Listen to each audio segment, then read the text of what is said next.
बिस्मिल्लाहिर्रहमानिर्रहीम। अस्सलामु अलैकुम वरहमतुल्लाहि वबरकातुहू। आबिद राजा चैनल की तरफ से आज मैं अपने दोस्तों को रसूलुल्लाह सल्लल्लाहु अलैहि वसल्लम का एक बहुत ही प्यारा फरमान सुनाऊंगा। आप दोस्तों ने इस पर ज़रूर अमल करना है। रसूलुल्लाह सल्लल्लाहु अलैहि वसल्लम ने फरमाया, तीन बातों पर मैं अल्लाह की कसम खाता हूँ, तीन बातों पर मैं अल्लाह की कसम खाता हूँ। ये रसूलुल्लाह सल्लल्लाहु अलैहि वसल्लम फरमा रहे हैं। नंबर एक, सदका देने से आदमी का माल कभी कम नहीं होता। कि सदका दें तो आपके ज़हन में ये आए कि आपका माल कम होगा। रसूलुल्लाह सल्लल्लाहु अलैहि वसल्लम फरमाते हैं ये कभी हो ही नहीं सकता। नंबर दो, अपने ऊपर होने वाले जुल्म पर अगर कोई शख्स सब्र कर ले तो अल्लाह ताला इसकी इज़्ज़त में इजाफ़ा फरमा देता है।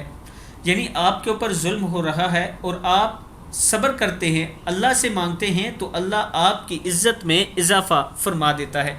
नंबर तीन, जो आदमी लोगों के सामने है हाथ फैलाने लगे, अल्लाह ताला इस पर गुर्बत का दरवाज़ा खोल देता है। नंबर तीन, जो आदमी लोगों के सामने हाथ फैलाने लगे, अल्लाह ताला इस पर गुर्बत का दरवाज़ा खोल देता है।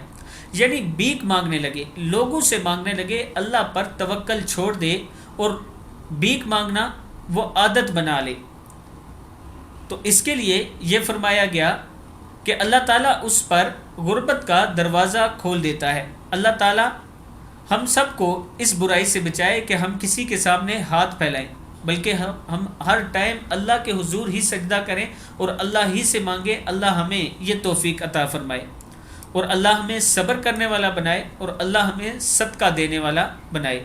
अस्सलामु अलैकुम वरहमतुल्लाहि वबरकातुहू।